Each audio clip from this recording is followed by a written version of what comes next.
When you looked at the pre-Socratics, I forget, did was there any is there any evidence of philosophical thought from the other older cultures like the Toltecs or the Egyptians?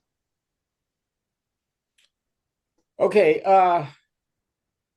I'm not an expert on any of that stuff. The Sumerians, the Hittites, the Egyptians, the Phoenicians all had cultures. It's not recognized when you study Western philosophy, and I don't think this is a result necessarily of chauvinism about Western civilization, because people are like, for instance, when I was at grad school, people were studying the Hittites and the Sumerians and so forth.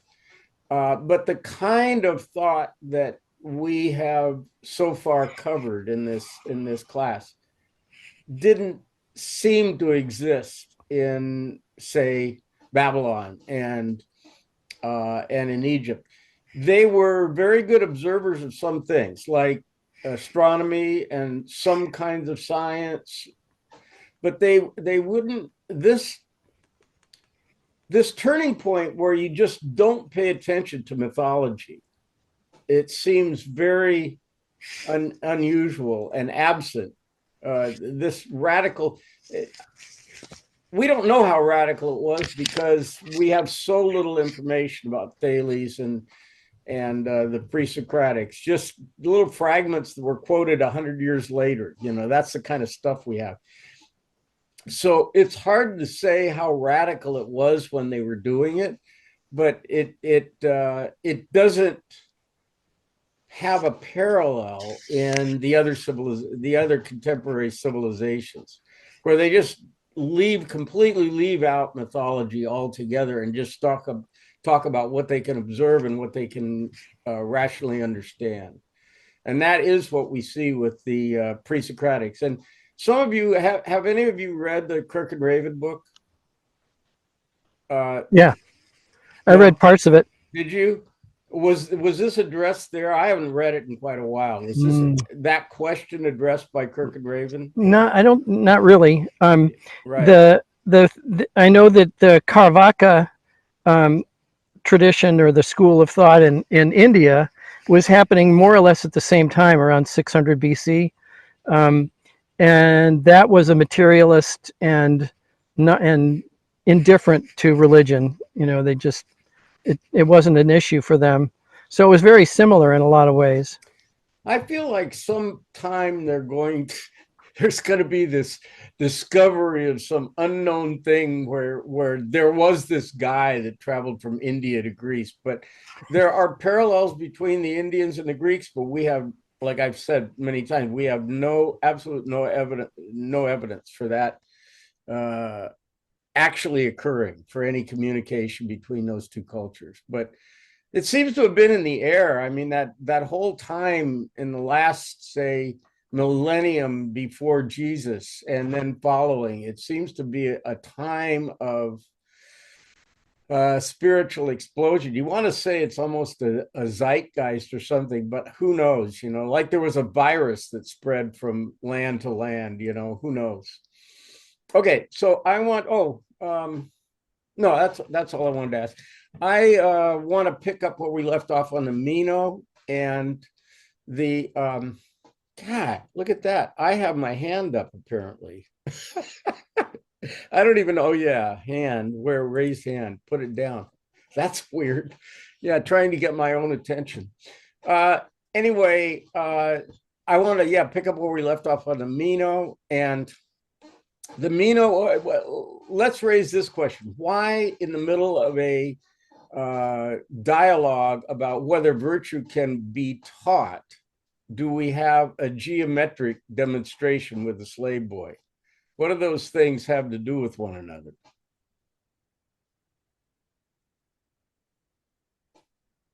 Nobody, nobody has any ideas. Yeah, go ahead, Otis.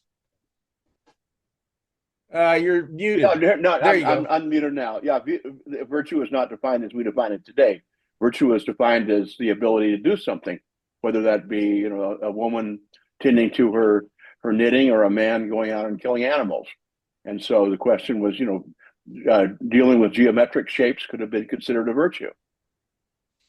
That's my I answer. think it's a little different. I think that the real question is how did the boy know the answer to the geometric problem ties back to how do we know what virtue is? It was an example trying to elucidate, an example of something that's more obvious, trying to elucidate the more subtle answer of how do we know what virtue is. Right. I think the question Plato is raising is how do we, there's a bunch of stuff we seem to know, and he's going to have a wider range than just geometry. There's a bunch of stuff we seem to know as human beings that we can't really explain through experience. That's what Plato thinks. And like I said last time, the empiricists, the British empiricists, Locke, Berkeley, and Hume specifically deny this, as did Aristotle. But Plato thinks that there are things that are, these are observations that I think are very subtle observations that Plato made, and I'm going to list some others, about human awareness of things that they have no business being aware of. And we mentioned last time that one of the modern kind of applications of this idea is with Chomsky and his universal grammar, which he does not explain. In fact, he specifically says that a child could not have enough information, enough data. There's a poverty of information to explain how a child could sense the structure of grammar in the short period of time that he does, or she does. So you're 2 years old, you haven't had billions of lines of text to examine and then to gather what the pattern is and how the rules work. You just don't have enough input to do that. Says that's what Chomsky says. And so he believes you have an inborn universal grammar, and that's what allows you to translate and be able to understand other languages that have the same kind of underlying structure. Yeah, Meredith.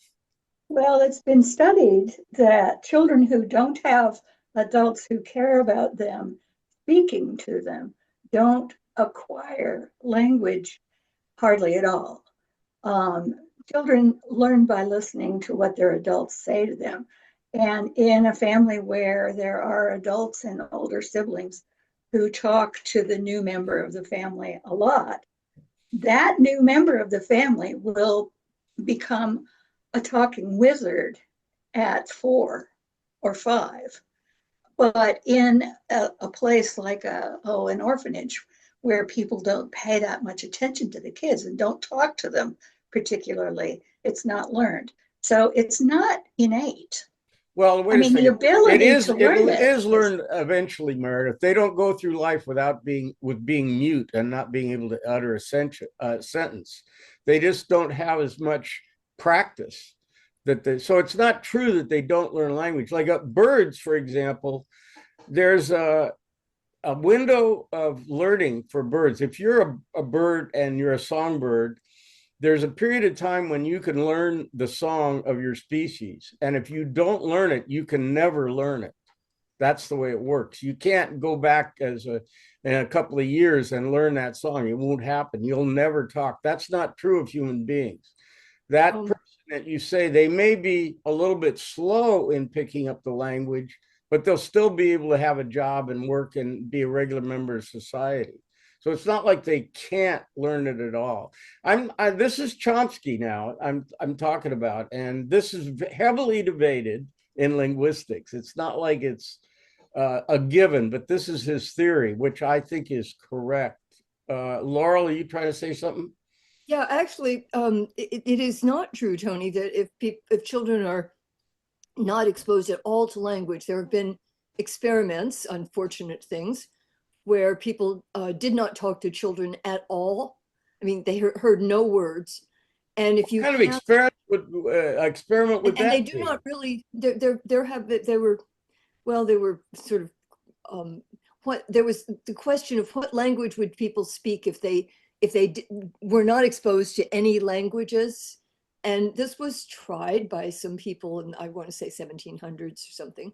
And it has also happened with children who, for whatever reasons, through severe deprivation, they don't actually acquire the language at the facility that we would have, or with grammar, if it's past like 13, 14 years. But the other piece of evidence that Plato might have found interesting, had he had brain anatomy, is people who have strokes or brain damage to certain specific parts of the brain. Certain kinds of dementia, for example, lose the ability to construct sentences, and you get word salad, but it's not. So they know words, but they can't put together sentences. So it is. I think there's some evidence that it is both hardwired, as it were, but also requires activation by exposure. Now, are you saying, we can't talk about this forever, but are you saying I that don't want to go off on this topic. well, no, it's not off the topic, but I'm saying that Plato is somebody I could just talk about. I could literally talk about for another year. And it's hard for me to corral all the ideas that we're going to have to go over. And so we just can't spend all our time on any one aspect of him. But anyway, are you saying that the people who are deprived of language input don't you? What did you say about 13 or 14 years old? They still can't speak at all? Is that what you said? They do not acquire what we would consider facility with language. They acquire words, but the full activation of language, the sort of wild children, the raised by wolf children or whatever, and there are cases of this, that it doesn't, the language capacity is not fully activated if people are not exposed at least to some language. And it doesn't have to be verb. I mean, signing works just as well if children learn signing early. All right. Well, just to reiterate, this is not Plato's theory. The language whole business, that's all Chomsky. I'm just saying he's a modern example of somebody who posits the same kind of internal mechanism that allows you to understand the structure of language. Chomsky says it's not Plato. Plato doesn't talk about he's talking about the facility to do geometry, but I'm going to expand that in a minute. He's not talking about language. Just to be clear, I'm not saying that. Plato asked the question. Yeah. And he doesn't have all the pieces to give answers. Well, he doesn't have the anatomy that you have, and he's not going to know about brain damage and that kind of thing. So all that's been enhanced to a degree by modern science, but it certainly hasn't been resolved or anything. Like I say, this is a very heavy dispute within the world of linguistics. It's not like everybody agrees with Chomsky in linguistics. Anyway, I want to say, yeah. Going to this issue of the Meno, I was very puzzled by this mathematical exercise. And it seems to be, and you can correct me on this, that what he's trying to do is introduce this concept that all knowledge comes as a remembrance and not as teaching. I mean, I think his argument, I think, found pretty specious in his use of this student as he clumsily gets him to the answer with nominally questions, as if he's not actually giving him the information to answer with. But that said, is that what he's up to in that thing, is trying to introduce this concept that all information comes from memory, and is that believable? Okay, so yes, that is, as I said before, I'm going to introduce the two most fundamental Platonic doctrines are the theory of recollection, which is being demonstrated in this dialogue, and the theory of forms, both of which on the face of them are absurd. And a normal reaction is to think that's crazy. And my job here is to show you why it has seduced 2,000 years of philosophers to think it's not crazy and it's a central issue. That's my job. And I don't like it. It's an ugly job. I can't believe it's a heavy burden that I bear. I couldn't believe it when the state of California licensed me to do this. And I said, wait a minute, you sure you can't find somebody that knows what they're talking about? So anyway, yes, you're right, Gerald. The idea here is that we have knowledge that we could not have learned in this life.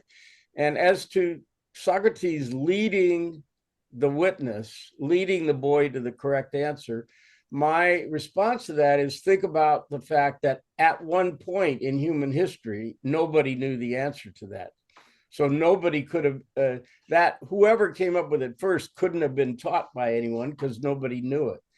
And you have to believe that unless you believe that, say, a billion years ago, there was somehow microorganisms that knew the answer, and then we've inherited from that. If you don't believe that, you have to believe that at some time in the brain's development, we became capable of doing that kind of calculation or analysis, right? So Plato, he didn't know about evolution either, by the way. He's just observing the fact that that we can do these mathematical things. And the other piece of evidence, Gerald, is that everybody recognizes that it's correct. So even if he leads the slave boy, when the answer is finally arrived at, and I show my class, or no, somebody from my class guesses or finds the right answer, everybody immediately understands, oh, that's the right answer. Whereas that's not the same with any kind of knowledge that you would typically learn, like, you know, somebody's name, or I mentioned just the capital of a state or something. You'd have to specifically have learned that. And Plato's pointing out that there seem to be kinds of knowledge that you didn't learn in that way, you didn't memorize. And what I want to do now is expand it. The answer to the question I raised at the very beginning was, the question was, why is this in a dialogue about virtue? And I think you hit on it, which is that virtue is one of those things that Plato believes is recollected. And Plato's going to be one of the classic dualists. And do you remember we talked about Heraclitus was a guy who believed that everything changed, and then Parmenides believed that nothing changed. Plato is going to synthesize these two observations by saying that there is a world of perceptions, things that we perceive, and we learn from perception. We do. However, there are things that we perceive with our mind that are not perceived with our eyes and our senses. We understand them with our mind, and those things he thinks are recollected. So he has this thing in the Republic called the myth of the sun, or the analogy of the sun. And he says, the eye is to the sun as the mind is to the forms. The eye of the human being is kind of tuned to the output of the sun. In other words, if you take the spectrum of radio waves from the sun, radiomagnetic or radiation from the sun, the human eye is more or less aligned in its sensitivity with the rays put out by the sun, which raises the question, if our sun was putting out a different kind of radiation, would our eyes be different? But our eyes are also the result of evolution. And so there are other critters that we know have different kinds of sensitivities, like a bee can see infrared light and ultraviolet light, and a pit viper can see infrared light. So we know that there's other animals that are perceiving a different universe than we are with their senses. And you might want to ask yourself, which one is perceiving the real universe? do our senses show us a picture of the real universe? How are you going to answer that question? Anyway, Plato didn't know about that. He didn't know about infrared and ultraviolet radiation. However, he did know that we can see things with our eyes that we can't see with our mind, and vice versa. We don't recollect, like I can't recollect what all you guys' faces look like. I have to see what your faces look like. So certainly there's a huge amount of information out there in the world that I couldn't possibly recollect. However, he wants to say there's also information in my mind that I couldn't possibly see with my eyes. And I'll use another example. When Einstein felt the same way, by the way. Remember, Einstein says the only way he can explain the fact that he can figure out structures of the universe just using his mind is that the only way you can figure it out is to assume that there's some kind of harmony or resonance between the laws of the universe and the human mind. That's a very mystical thing for Einstein to say, who's a mathematician and a scientist. Nevertheless, that's what he said.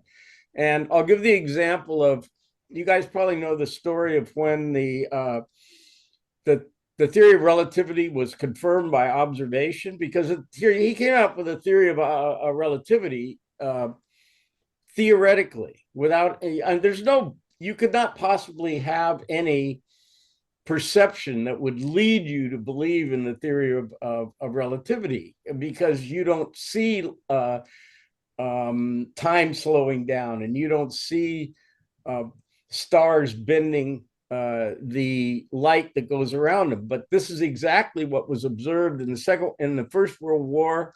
A guy named Eddington led a bunch of people out, and the idea was they were going to observe an eclipse of the sun. And the reason to do this was, do you guys know this story? It's just a great story. Plus, these guys were, I think some of them were arrested as spies because the First World War was going on, and they had this telescope and all this gear and stuff. But anyway, the object was this. They, by this time, this is First World War, so people had good star charts. They knew where the stars were.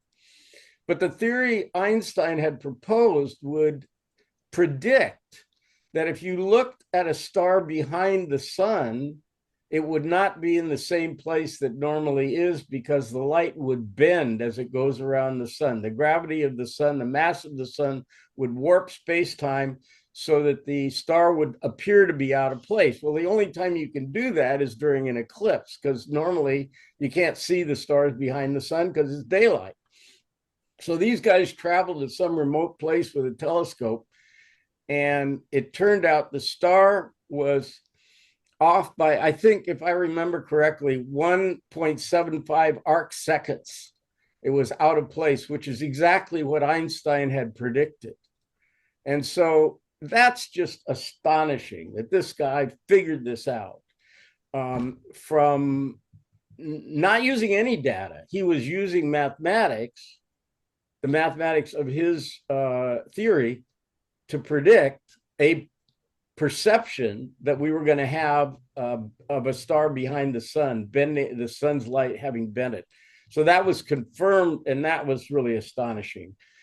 So anyway, of course, again, Plato didn't know this, but Plato's saying that this kind of geometric intuition that the boy has is not something you could actually learn from observation. You could learn it by trial and error, but you wouldn't learn the proof of it, and you wouldn't learn the logic behind it by observation. That's what he thinks.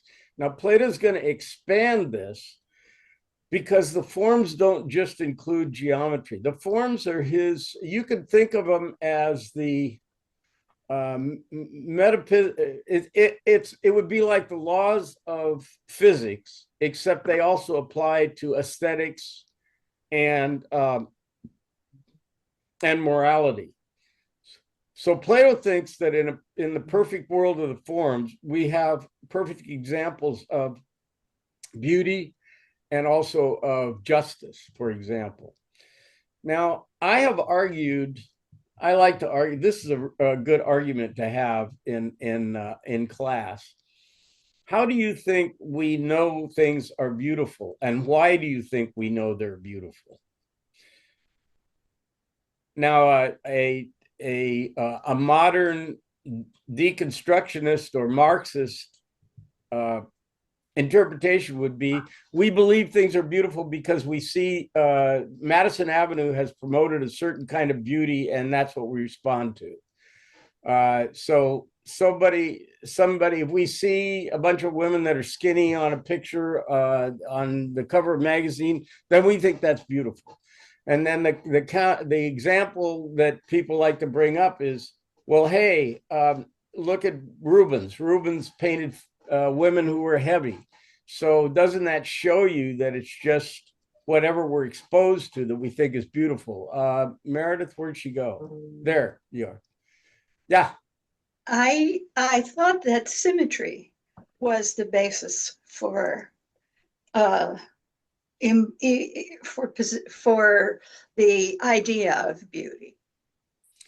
You know, this is a great conversation. I think probably most people are symmetrically, most people that are beautiful are symmetrical, but I'll bet there's a lot of people who are symmetrical that aren't beautiful too. I don't think you can reduce it to that. I don't think you can reduce it to a rule. And I very seriously doubt whether you can reduce it to seeing a bunch of magazine covers. I could see be exposed my whole life to nothing but pictures of Betty White, bless her heart. But I don't think I'd think she was cuter than Ana de Armas, nevertheless. I just don't think I'd be convinced of that. And you know instantly when something is beautiful, and children know this. You don't have to, you're not taught what's beautiful, because if you were, you'd have to, if you saw a beautiful face, you'd have to go, let me think about that. Is that, it's like the capital of Arkansas. Do I have to go through my memory bank and see if what I'm looking at? No, it's like this instant, oh, that's beautiful. And it also applies now. I'm using faces as an example, but have you ever tried to get your dog to appreciate a sunset? It's like we have this aesthetic sense and we go, wow, you're overcome by a sense of beauty. Why is that? Well, Plato thinks it comes from your internal sense of beauty, which comes from recollection, from the forms. Now, look at the theory of recollection is I'm going to use Churchill here because it's a terrible theory until you compare it to every other explanation of the same thing. There is no good explanation about why we have mathematical knowledge. And if you don't believe me, go, like I said before, go to Wikipedia and look up the philosophy of mathematics and read that stuff. And you'll find out that now these guys have spent their careers thinking about where mathematics comes from. And maybe Laurel knows a lot more about this than I do, but the point is that there are a lot of different theories and it isn't agreed upon. Like, I think we can agree upon the capital of Arkansas. I don't think we can agree on the origin of mathematics. So Plato's going to use what he calls recollection. And he also thinks this is true of virtue. So that's why it's in the middle of this dialogue. The middle of this dialogue, we have this demonstration of geometry because Plato thinks that's where all of the real eternal truths come from. And now I go back to the difference between the world of forms and the world of perception. Plato's not dumb enough to think that there aren't things you learn from perceiving things and experiencing things. Of course you do. But there are things that are not easily explained by that. And one is our sense of beauty, another is our sense of justice, and another is our sense of mathematics. Now, it's a good question. I was just talking about beauty, but where do you learn virtue? And that's kind of the subject of this dialogue. Well, if you think about where you learned it, you might say, well, I learned it from my parents when I was growing up. Well, then you have to ask yourself, do you always do exactly what your parents would have done? Do you buy everything that they taught you? Do you abide by their rules unerringly?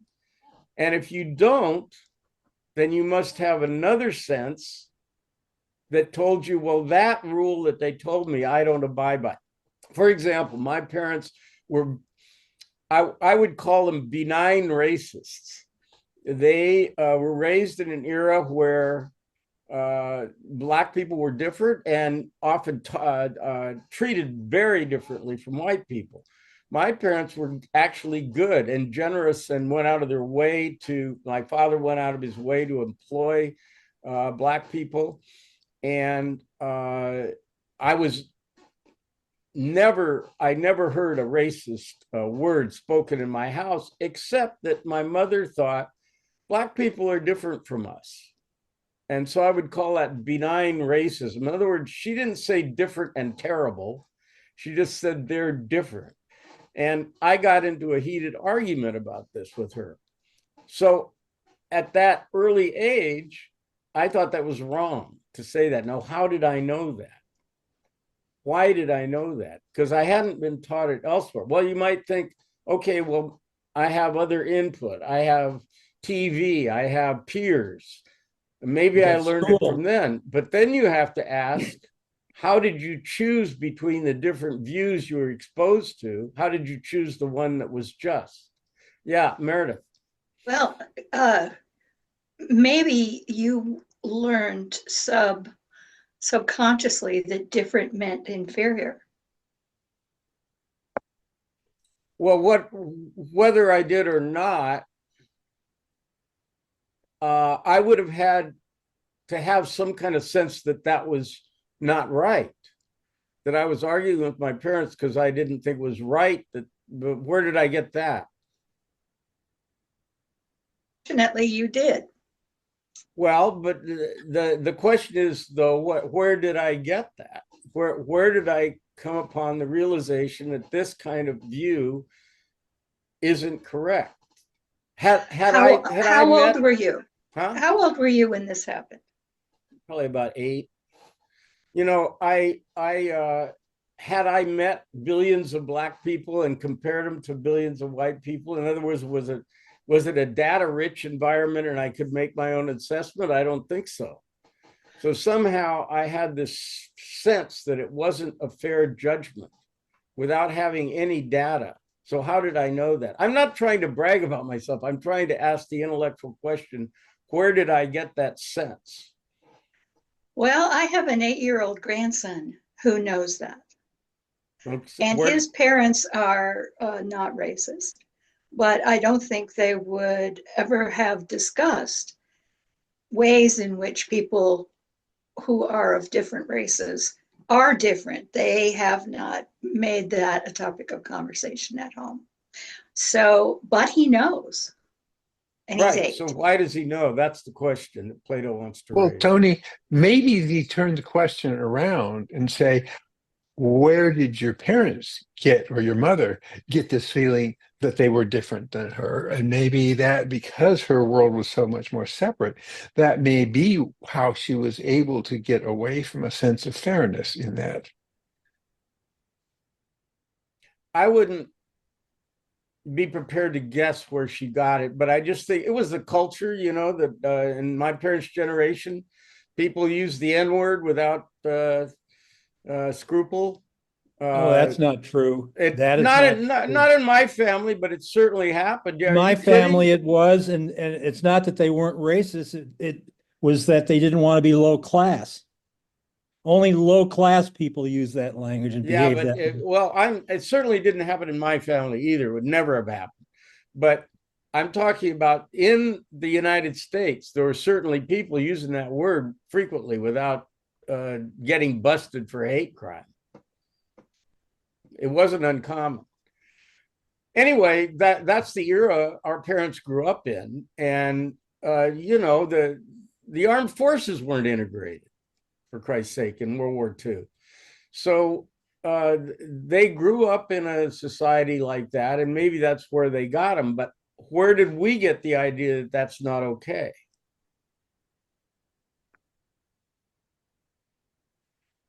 So anyway, just get back to Plato here. We don't have to talk about sociology. Our our sense of justice, Plato thinks, our sense of beauty, and our sense of the understanding of mathematics are all things that Plato thinks we did not learn from experience. We somehow have all these things inborn in us. Another modern guy who has a Platonic sort of theory is Jung, because he has the idea of the collective unconscious. The collective unconscious is not an individual unconscious, it's a collective unconscious that we share with all human beings. That is not inconsistent with what Plato thought. He has a slightly different idea of the causation of it, and I can't remember my Jung well enough to know whether he attributes to physiological causes. I don't think so.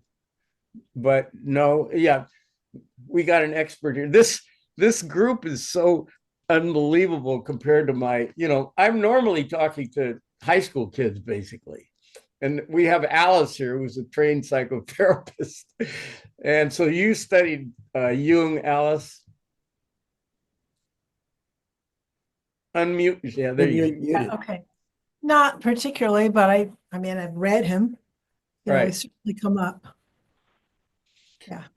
But, Jung thinks we have a shared consciousness with other human beings that informs our choices in, mating in particular. He has the animus and the anima.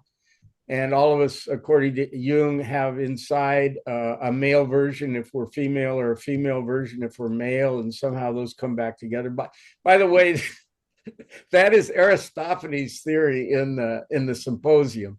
In the Symposium, Aristophanes proposes that that's about love. We haven't gotten there yet, but he proposes that at one point we all had 4 arms and 4 legs, and then we were torn asunder.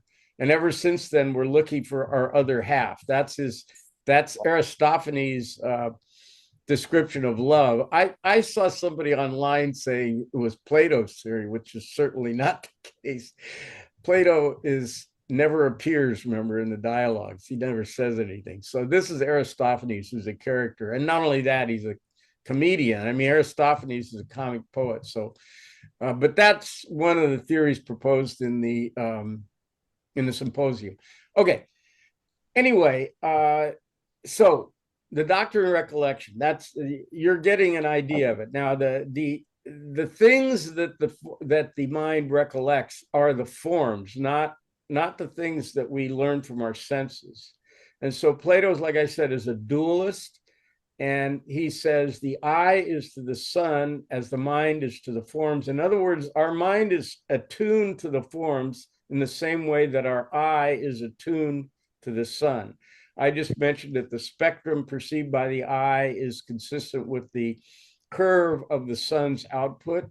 And if we had another sun, we might have another sensitivity. Our eyes might have another sensitivity. But in any case, that's a little bit of a dodgy argument, I admit. But I'm just trying to draw an analogy between the sun and your eye, just like Plato does between the forms and your mind. So he thinks our mind is particularly attuned to the structures of the universe that are the forms. He believes that the world is ultimately rational and that there are these things, there are these laws that through which we understand the universe. Now, as mystical as that sounds, I think every physicist believes the same thing, that every physicist believes, at least as a matter of faith, that pursuing the study of physical, both theory and observation, will lead to an understanding, and the understanding implies that it can be understood. Plato believes this.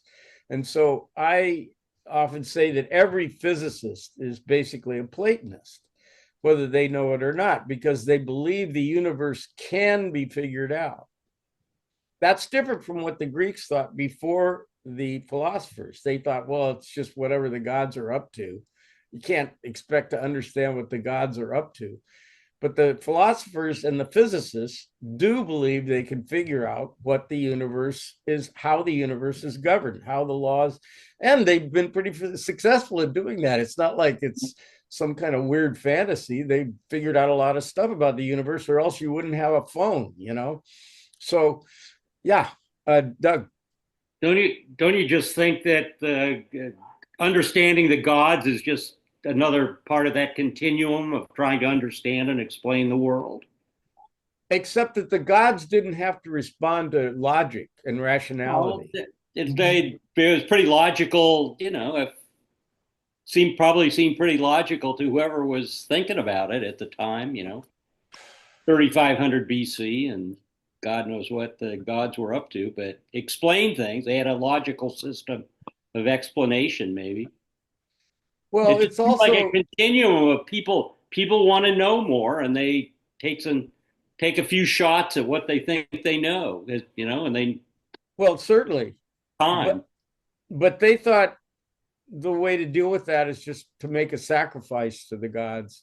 You know, saying the gods did it is just an excuse for not having to figure it out yourself. It's like, I don't want to do my homework. Let's just say it's God that did this. Well, if you throw someone in the volcano and the weather gets better, you know, maybe there's some, you know. Hey, I'm not unsympathetic to this view. My life has been, it seems like my life has been, had an angel on its shoulder the whole, since the day I was born. It's hard to believe all this stuff happened physically and at random. So we're going to get to that when we talk about St. Thomas's teleological proof for the existence of God. And that's a very powerful proof that doesn't happen to work. Oh, is Peter, are you here? I don't see you. Anne is kind of logged in, but I don't see any. Yeah, Peter had to make an errand of mercy and take a friend to a hospital. Oh, no. And can you hear me? Yes, I can. Okay. I can't see you, but I can hear you. I know you can't see me because I'm flat on my back in bed. I kind of overdid it and so, you know, I'm taking it off today. Yeah, Peter will be sad to miss this, but we know this guy and he fell in a hole and broke his ankle, and he's impoverished. He's Black. He's a Mississippian, and he had to be driven over 70 miles away for an emergency operation. So that's what Peter's doing. Well, good for Peter. My God. Yeah, I know. See, he's a guy who has a recollection of virtue. Yeah, he does actually. But, you know, it's like, just an aside, this is the healthcare in Mississippi because he's Black and doesn't have insurance. He had to spend yesterday getting looked at by a doctor who refused to operate, who said, we're going to take your foot off unless you get it operated on and get antibiotics. And so you can go to Tupelo tomorrow and get the operation done. So Lord knows he had to show up at 7:00 this morning. It's an hour away. I don't know when he'll be back. You know, I hope it works, but yeah, it's a grim thing. Jeez, in this day and age. In this day and age, indeed, yeah. And Mississippi, of course, refused Medicaid. It's one of the states that refused Medicaid. So, you know, the whole thing sucks. Nice move. Yeah. Well, I was going to respond to a comment he made or a question he had last time, but maybe we'll save that. Yeah, sure. For when he's back. Right. Okay. Okay. So the idea is that there's a world of forms and we can access it through recollection. Now, I'm going to, let me see if I can. So Plato is a dualist, and I'm going to list some things that are part of the way he distinguishes, Plato himself distinguishes things. We can start off with just distinguish distinction between Heraclitus and Parmenides. There's a changing world and then a world that doesn't change. So the world of forms doesn't change. The world of perception is always changing. That's Heraclitus and Parmenides. The world of forms is full of truths that are universal, not subjective or changing. Whereas the world of perception that we perceive is always changing and not universal. It's particular, to use Aristotle's term. The immortal exists in the world of forms and not in the world of perception. The world of forms, and we'll get to this when we talk about the idea of eudaimonia, being happy. Happiness will not be found in the world of perception, but in the world of forms. That's a little mysterious, but I'll try to explain it a little later. The forms are the most real thing. Now, this is a little hard to persuade anybody of, but Plato thought that the reality of something also, okay, let me see if I can do it this way. There's a line in McAtee will appreciate. There's a line in Freddie Hart's song, Easy Lovin'. There's a line that's, every time I look you over, so real to life it seems. That's Freddie Hart. Now, he also says, seeing is believing. Seeing is believing. Yeah, that's the chorus. The thing is that doesn't it seem like Plato wants to say this in a variety of different contexts, but he wants to say that doesn't the beautiful seem more real to you than the less than beautiful? That's a real woman there. That's a real man there. And you have that sensation, whether you like it or not. It's hard to think of somebody as being super real. I mean, they stand out in 3D. It's just not just people, but a beautiful painting. So it seems realer. It has more reality. The geometry parallel is that a circle that we draw, that the kind of, or the square that Socrates drew in the sand, is pretty sloppy. And the one I drew, I did it intentionally that way. I could have done it on a computer. You know, the example I gave you of the Meno problem, I could have done that on a computer. It would have been perfect, or as perfect as you can make it with a computer anyway. But I didn't do that. I drew it like Socrates would have in the sand. But in your mind, you know it's a perfect square, and that you know that the solution is a perfect solution. It isn't sloppy in your mind. A circle is a perfect circle in your mind. It's not a sloppy circle. So as beauty is realer than, it seems realer than non-beauty, the actual geometry of something in your mind is realer than any geometry we could draw or create in real life. So I'm just giving you a couple of examples of how Plato thinks about the world of forms being perfect, because it seems like kind of a fairy tale thing. Well, in the sky, there's this perfect tree, you know. That's not exactly what he has in mind. And it is ludicrous. It can be, you could describe it in a way that is ludicrous, that what he's saying is ludicrous.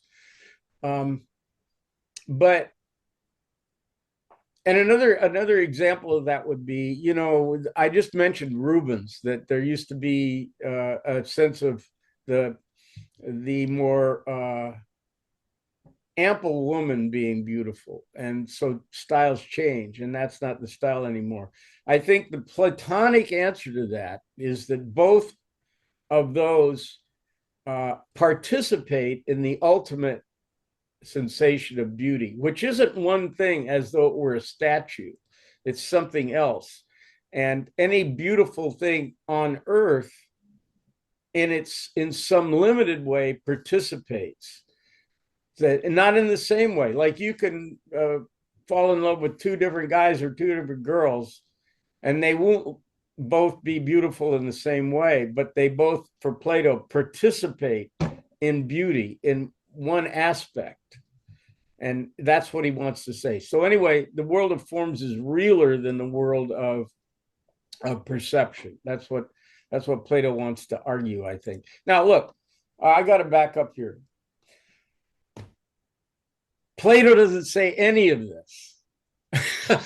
This is all, okay, everybody, including me, everybody that's ever taught Plato has to say, well, this is what Plato thinks. You know, these are the Platonic doctrines, and they are, but he never says them. That's just an essential thing to remember about Plato, that he never will actually say this. And it's worse than that, like I mentioned, that he, not only that, but when he introduces one of his really important things, he doesn't even have Socrates say it. In fact, let me read from last time. Geez, I don't want, it's already almost an hour, so I don't want to go on forever here. Let me see if I can get I bet I can't. Oh yeah, no, that's not it. Okay, just last time I mentioned, however, that he, in the Meno, he has Socrates say that, well, Pindar said, the priests and poets of yore, including Pindar, said that knowledge is recollection. Socrates doesn't say it's recollection. He says some other guy says it's recollection. This is a device Plato will use again and again, not saying what he thinks, and not even having Socrates say what he thinks. He has Socrates quote somebody else. And this is underemphasized, I must say, in all the secondary literature, as if, well, yeah, you know, I think they assume everybody knows that, but it's an essential thing about Plato's writing that he never says what he thinks. And I think I'll cover one more thing, and then I'll let you guys off the hook. I want to talk about the divided line. Since we're talking about Plato's dualism, I want to talk about the divided line, and then we'll call it a day. Before you do that, Tony, can I just say something? Yeah, sure. Shakespeare is therefore the perfect descendant of Socrates, because Shakespeare has an answer to almost every perplexity of the human condition, but he never tells you what it is. He just, he makes the questions such that if you're a good student, you can piece it together for yourself, and people will come up with different answers. But Shakespeare never tells you what the answer is. Well, this is why I say I don't. I had this discussion with Lowell. I had a philosophy teacher that my first philosophy teacher that said that he wanted to read the original sources because he'd rather have you misunderstand a genius than perfectly understand a mediocre mind. That was his quote. And he'd rather have you puzzled, I think is the word he used, by a genius than perfectly understand a mediocre mind. And Lowell said that's kind of elitist. And I didn't know what to say, but later I thought, well, yeah, it is elitist. Plato is an elite philosopher. He's not Tony Johnson, he's Plato. And I believe in reading, just like Meredith, you brought up Shakespeare. I believe in reading Shakespeare and not somebody talking about what Shakespeare said or taught. And I also believe in reading Plato and not listening to Tony Johnson talk about Plato and say what he thought. All of the guys since Plato have talked about what he said, and none of them are as good as he is at saying it. But anyway, I'm going to do it anyway because we're forced to do it. There's, you can't just say, okay, read Plato. If you're going to try to explain it, and this does condense the experience a bit. It takes a long time to read Plato, and it's a lot worse than it seems. It seems easy, but it's not. Anyway, I mentioned he's a dualist, so I want to show you this is something called a divided line that occurs in the Republic. And he talks about the divided line in the Republic. So I want to show you that. And let's see, here we go.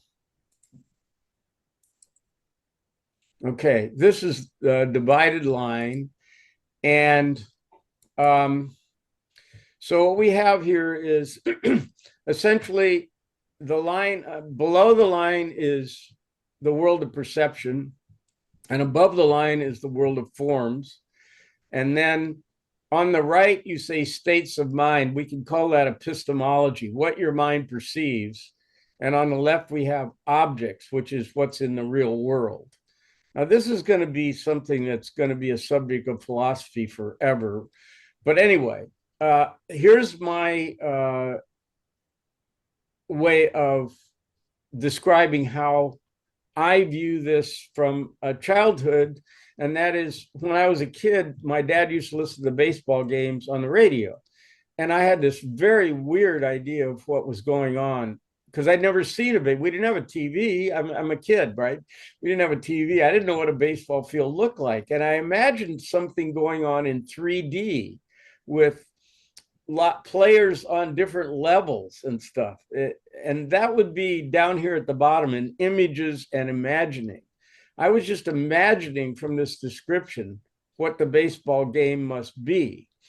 And then my dad took me to a game and I went, oh my God. And it really was revelatory. I went, oh, this is nothing like what I thought. So that would be B on the second level here, the visible things and belief.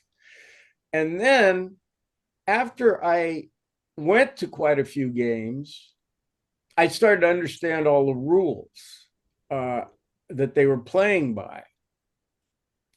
But the rules of baseball, like the rules of any sport, depend on some fundamental principles. And the principle, the fundamental principle is fairness. And the idea of fairness is D here, I would say. Now, I picture Plato imagining this being a musical resonance. Like if you could take a guitar string and play a fundamental, just play an open E, and then you cut it in half and you have a harmonic. And I think Plato thought that the visible world resonated with the world of the forms. And so underneath all the things that are happening within your sight are the fundamental ideas. And those, in the case of baseball, the fundamental idea is fairness. And without the idea of fairness, none of the rest makes any sense. And I think that's how Plato thinks of the forms, that underneath it all, the foundation of everything is the forms and the understanding of the forms. Okay, so that's pretty mystical, but it gets worse. in terms of Plato, Plato's a mystic, but he's not a mystic like Meister Eckhart or the Buddha or somebody that goes into a trance. Saint Teresa goes into a trance, not my Teresa, but the Saint Teresa. She experiences these ecstasies and trances. That's not what the mysticism of Plato is like. It's more like an intellectual understanding of the mind's relationship to the universe, which is a mystical relationship. In other words, not one, because of its very nature, it can't be demonstrated empirically. Although, well, it can't be, but Kant is going to have a very good, Kant and Heidegger have very good insights into this. Okay, my God, I talked way too long this morning, but does anybody have comments or questions or things they'd like to add or detract from what I said? Yeah, I got a Paul. question.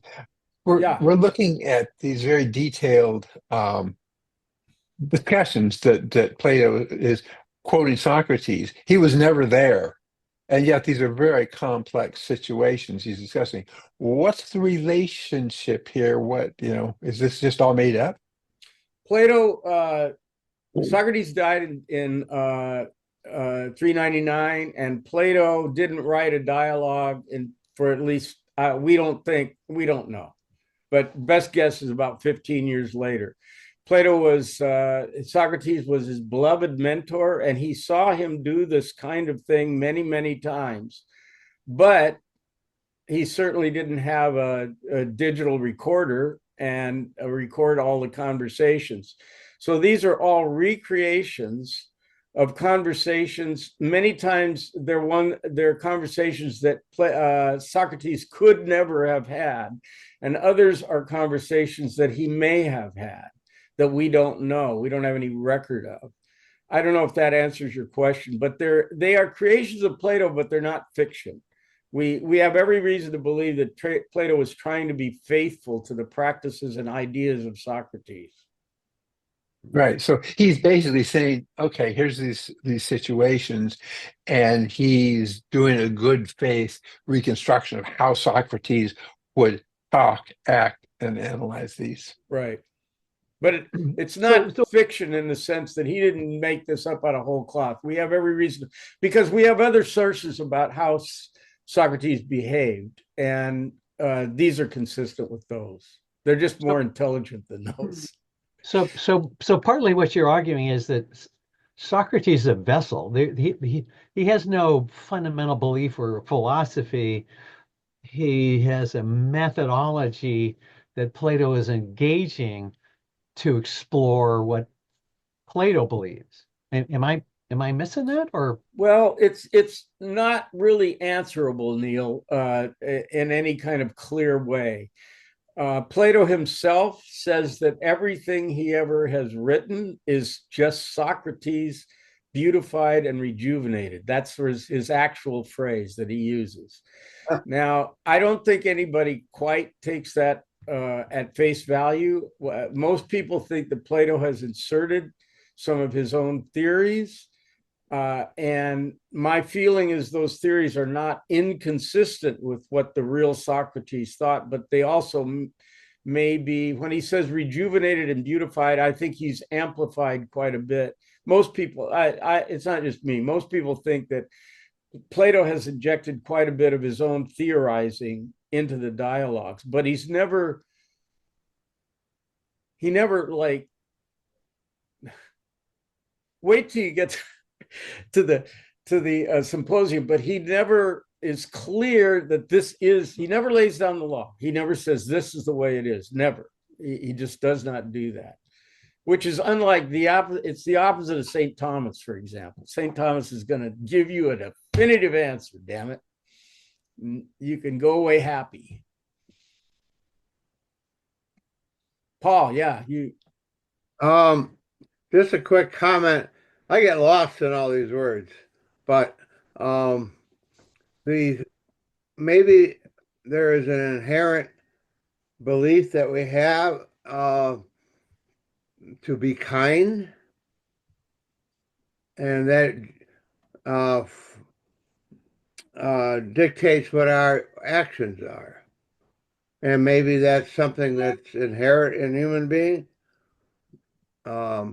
Obviously, there's lots of people that aren't kind. You know, we fought wars over that stuff. But in my personal life, I feel that's a guiding principle. Where I came about that, I don't know. I think it's the demonstration of my parents and others, but it seems like that's a better way to pass through the world than to cause aggravation. Your thoughts? I couldn't agree more. Plato doesn't really address, one of the things that's absent from and we'll get this when we get to the Christians, the three Pauline virtues are faith, hope, and charity, and those are not mentioned by the Greeks. That doesn't mean that I can't believe they weren't kind or generous or thoughtful, but in their ethics, they don't mention like generosity or empathy or those kinds of things. Aristotle does a little bit, and he usually gets chastised for it because he says, in order to be really good, you have to basically be rich, and that's a cartoon way of what he said, of saying what he said. But really, what he means is, if you're desperately trying to survive from day to day, you don't have time or the energy or the wherewithal to give anything to anybody else. That's what he's saying. He's not saying you have to be from the upper classes, but he's chastised for that. So anyway, it comes up in Aristotle. I don't know where Plato talks about that specifically, Paul, but I agree with you. It's part of human nature, and we'll get to it when we talk about Hobbes, because he doesn't think so. He doesn't think that. Thank you. Anybody else?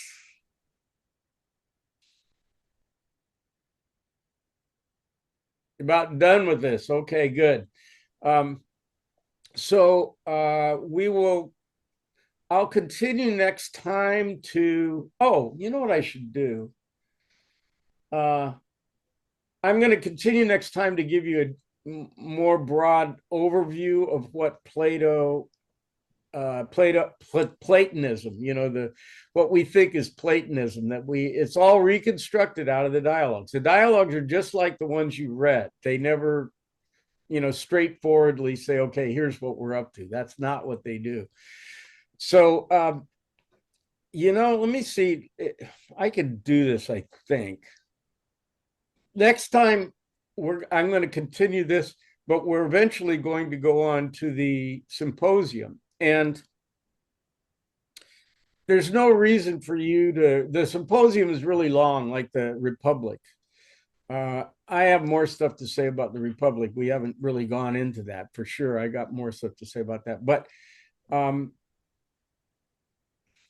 just trying to decide whether we'll get to it. What I was going to do is I'll